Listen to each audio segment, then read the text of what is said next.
Welcome back, Camden Catholic. All right, so if the audio is a little bit weird, I apologize, but it is what it is. So I'm down at the shore right now. All right, this is only my third time being to a Jersey Shore, but you know what?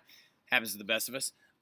So down here now because lacrosse season's finally over, and so your flip rate is going to increase dramatically. But this is going to be one of the first of kind of a couple of weird flips because one of my classes is a little bit behind because we had to leave early to go play our game yesterday, and everybody else is a few slides ahead. So this one's going to seem a little bit longer, but if you are in 8th period, you probably already have more notes than 7th and 3rd period. But ironically enough, you have a less of a description of the notes that they have, whereas 3rd and 7th. So I'm just going to start it here, and we're going to go. And if you feel like you already have some of this stuff, it is what it is. But you're going to need to know it for the test. That's not going to be next week, but it's going to be like right after on the week right following Memorial Day, all right? So, but where we left off in class most with my 8th period particularly, we're going to go through the remainder of the Haiti stuff, and then my other classes have already kind of got past this, but it is what it is. Like I said, if you've heard this already, just keep cruising, right? So, we were leaving off with Toussaint Louverture's successful revolt against the French, right? So much so, he had so much success in his entire life career that he actually ends up becoming a commissioned officer in the Spanish military next to the Dominican Republic, right? So he's supported by the National Assembly, and eventually he switches his allegiance back to France, right? I'm also going to attach a couple of other videos in the description of this that if you want to watch some other stuff about it. John Green does a really, really good series on both of these. It'll give you a little bit more insight, right? But he supports the National Assembly to actually switch his allegiances back to France, and in 1792, National Assembly outlaws slavery in every French colony. So for the actions of one man, Toussaint Louverture, millions were freed, right? He's such an amazingly cool figure, right? Well, of course, then who's going to ruin that but Napoleon, right? So the title of this slide, of course, is Napoleon Ruins Everything. Because in 1802, French troops are going to land in Haiti, sent specifically by Napoleon. Now, they're sent by Napoleon for one particular, let's get a little bit closer. There we go. One particular reason: to quell an uprising and to reintroduce slavery to Haiti. Now, this is all mainly because of war, right? This is during the era of the Napoleonic Wars and the coalition wars that are going on within Europe. So Napoleon needs funds and cash to fight these wars, right? So to do this, he wants to reintroduce an effective economy in his mind, what he sees as an effective economy, in Saint-Domingue or Haiti, right? He wants to reintroduce them, and he wants to bring slavery back to increase profit so he can wage wars throughout Europe, right? Now, France is going to accuse Toussaint Louverture of starting an uprising trying to take Haiti out of French colonialism completely, right? What they're going to do is they're going to invite Toussaint Louverture to a diplomatic meeting. They're going to arrest him, and then they're going to ship him to France, where he will die in the French Alps in prison 10 months after they arrest him. Grimy move, Napoleon. Really messed up. But that's okay in the long run because Jean-Jacques Dessalines, this man right here, is going to take over the Haitian revolt, and he is going to be the one to lead Haiti to complete independence, right? He is Toussaint's general, and in January 1st, 1804, he declares Haiti an independent country away from the French completely, away from the Spanish, away from all people, and he declares them to be their own country, right? They use guerrilla warfare tactics to destroy an already weakened French military force, weakened by none other than yellow fever, spread by the mosquitoes that actually live in these areas, right? They are the first black colony to free itself from European control. They rename Saint-Domingue Haiti, which means mountainous land, right? And then they become, Jean-Jacques Dessalines becomes the first emperor of Haiti, who is later going to be assassinated in a revolt, unfortunately, right? So, due to this, though, in 1820, Haiti becomes an independent republic with democratic elections, but they are very unstable, right? So, moving on out of Haiti, though, so now Haiti is the first Latin American place that we've talked about that has revolutionized itself against European control, right?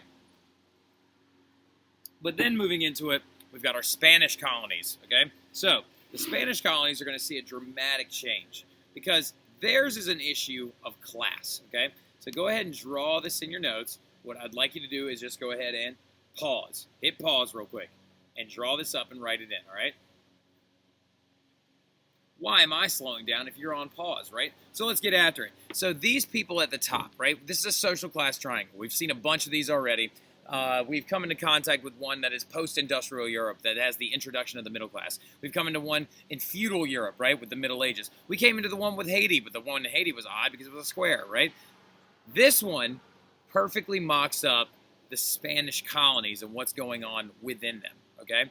So the issue in the Spanish colonies has to do with where power resides, okay? And it also has to, as the issue in the Spanish colonies has to do with self-identification. Are you now Latin American or are you more European, right? So in this system, the very, very top of it, the wealthiest people that make all of the governmental decisions are called peninsulares, right? Now, peninsulares, jot this down, are white, born in Europe, okay? White, born in Europe. I got to scoot over a little bit because the sun is directly in my eyes now, and I can't see, all right? So, ow! Hit my toe.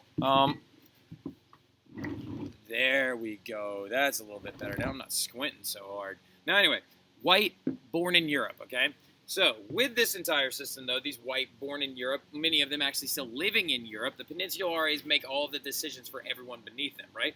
Then you have the Creoles. The Creoles, who are also wealthy, they are also white, but they are born in Latin America, see themselves now as Latin Americans. They do not quantify themselves as Europeans anymore. So you have a lot of dissension between Creoles and Peninsulares. The Creoles believe that they are supposed to be the ones in charge, much like many of the Americans did during our revolution, just like, well, yeah, that's the nitty-gritty of it, right? Creoles are making money, they are establishing themselves, and then you have two lower classes of mixed-race people.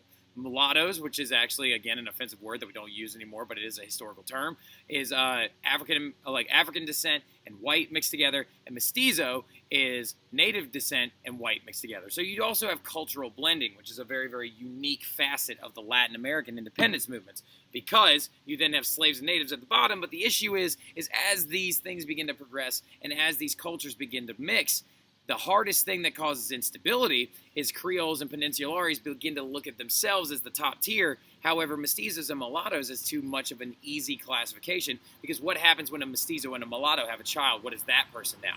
And then that brought rise to these things called like casta paintings, which actually tried to quantify every single race. So as you can tell, these Latin American colonies have a lot of racial and political instability. And of course, European background, Napoleon is everywhere. Napoleon invades Spain in 1808. So there's a lot of political dissension. You got the Peninsulares at the top. You got the Creoles right there, right beneath them. The Creoles want to be independent away from Europe. The Peninsulares want to stay in control of the colonies from Europe so they can keep making money off of them, right? Well, Napoleon invades Spain in 1808, putting his brother Joseph, right, removes Spain's King Ferdinand VII and makes Joseph his own brother King of Spain. Also disgusting fun fact, Joseph's wife is Napoleon's stepdaughter. Ooh, gross. All right, now, let me double check something real quick. There we go. Double check some numbers. Yes, Joseph Bonaparte. Yep, now anyway, so makes him king of Spain, right? Causing a massive amount of instability. So now you've got political turmoil going on back in Spain. So who is distracted? The Peninsulares. That's exactly right, Nigel. Very, very well played. Now, Creoles are going to use this as a reason to revolt, okay? So in 1810, rebellions are going to break out all over Latin America, all right? Your biggest examples of Latin American independence movements are the following ones. Are you ready? Write these down. Biggest examples. Mexico.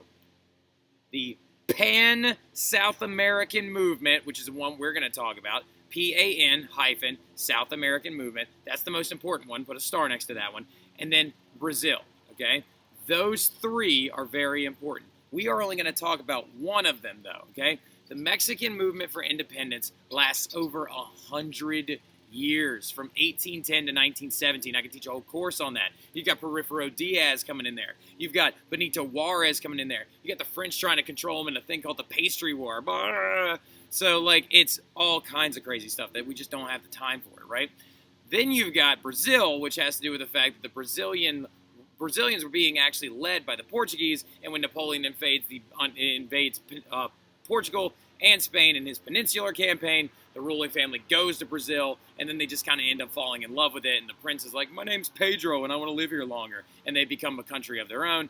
But the big one is the Pan-South American movement that we're going to talk about, caused by all of the violence going on back in Europe, right? So this is a painting by Francisco Goya called The Executions of May 3rd, 1808. This is actually showing an image of Napoleon's troops executing people outside of a very, very small town in Spain because they're believed to be political dissenters against the French Empire, right? Or guerrillas that are going to attack the French on their own.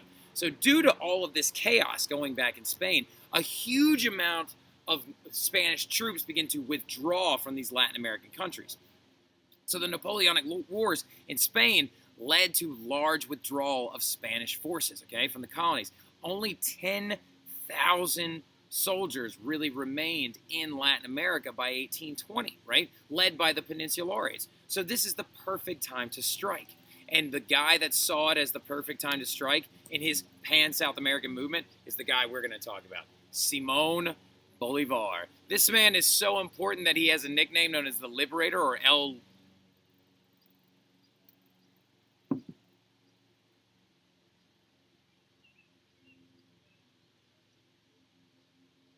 Libertador. I just wanted to make sure I said it right. All right, so El Libertador in Spanish. This man is an iconic person in history. He has 2 currencies named after him, 1 whole country, and his prized possession, his sword, is considered a national symbol of Colombia, right? So that is insane. South Americans look to this man as the liberator of their continent, except for Brazil because it's really, really big and geographically isolated.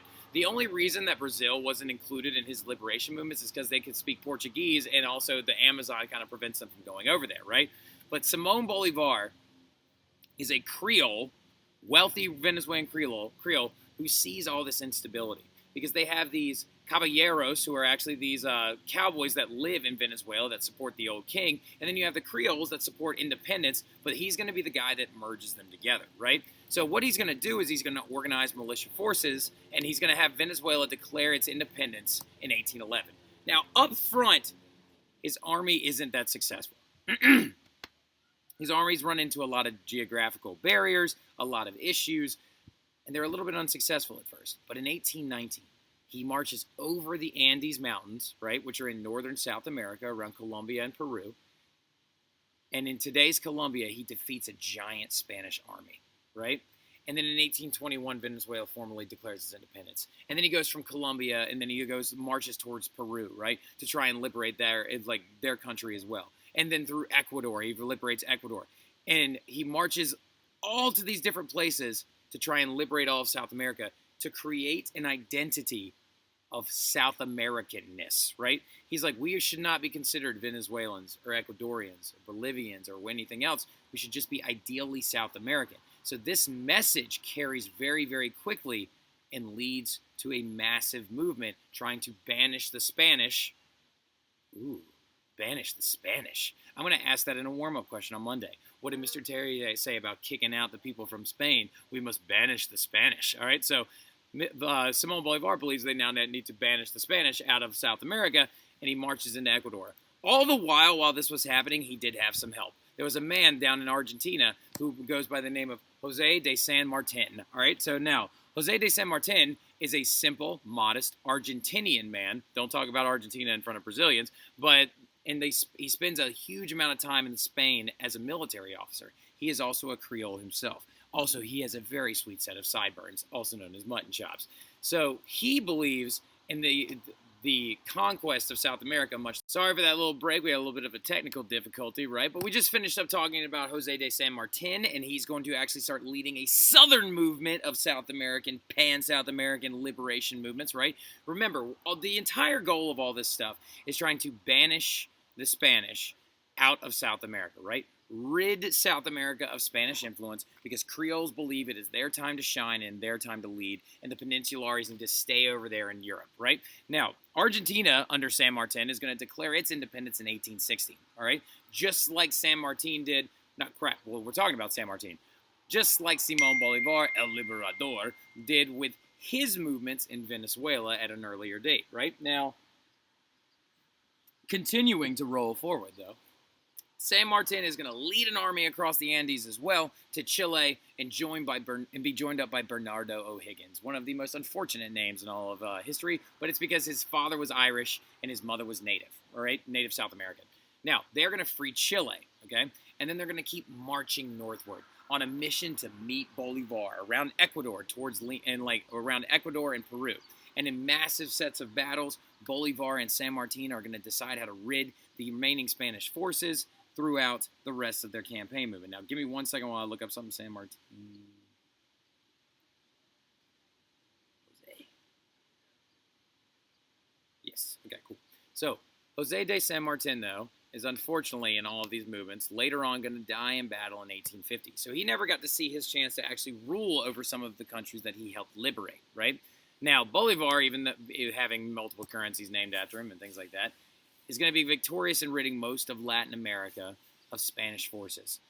And remember, not San Martin, Bolivar is all about pan-South Americanism. The idea that South America should be one giant group of people with a common cause, right?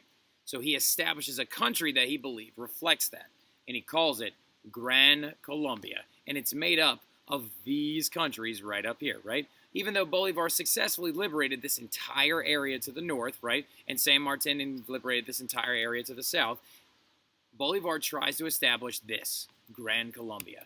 And what it is it's Bolivar's vision of a united South America. Present-day Colombia, Ecuador, Venezuela, and Panama, all united together as one country. Now, unfortunately, it's going to be short-lived due to dissension amongst various factions, and Bolivar is going to resign the head of state for Gran Colombia in 1828. And in 1830, it's going to actually fracture and split up into Colombia, Ecuador, and Venezuela, right? So Panama is later going to split from Colombia with U.S. assistance, but that's not going to happen until 1903. So as you can tell, just from Gran Colombia being, in a sense, like a good example of these liberation movements, political instability is something that kind of characterizes big chunks of the current day South America, right? So there we go. Now, the state of South America since a lot of their Latin American independence movements. Now, remember, I'm not going to get into Mexico because it just takes a long time to talk about. But if you have any questions about it, you're more than welcome to come up and ask because I do know the topic very well. Same thing with Brazil. Now, politically and socially speaking, you're going to have a lot of stuff that's not mentioned on this slide that I need you to write down, all right? So politically and socially speaking, you're going to have continued battles over rule between liberals and conservatives, comma, a lot of civil wars, comma, that's going to lead to a lot of, political instability, okay? So politically and socially speaking, the Catholic Church still ruled over a big part of lives inside of these Latin American countries. Patriarchy, or male-controlled and dominated politics, was still a huge issue. And then also instability within countries affected the ability for a lot of these Latin American nations to rise up on their own, right? This is then going to, in turn, affect their economic practices as well. Because of these civil wars and this infighting, they're going to be unable to free themselves from dependence on Western-based economic patterns. Don't write Monroe Doctrine. It's not that important, okay? But a big issue is going to be that when you have to fight a civil war, you need money. They're going to be asking Western economies from Europe and the United States for loans and upfront money to fight these civil wars between people of their own society, leading to economic downfall and also leading to a dependence on United States and European companies and allowing them to come in and use their resources, right? Furthering an economic dip in many Latin American countries. But however, culturally and intelligence speaking, cultural diffusion is going to violate the Creole, Mestizo, Mulatto, rigid social class system, and eventually Latin Americans are going to mix, intertwine, and create a brand new race of people that the world's never seen, right? The youngest group of people, even though the youngest race of people that are actually on the rise and slowly but surely rising up through the ranks of not world dominance, but world effectiveness, right? So that's what we're going to leave it off right there. That's going to be all for this one. I'll talk to you guys on Monday more about some nationalism, and then we're going to get into some imperialism, and we will have your test the following week. But I'll see you guys then. Have a good one.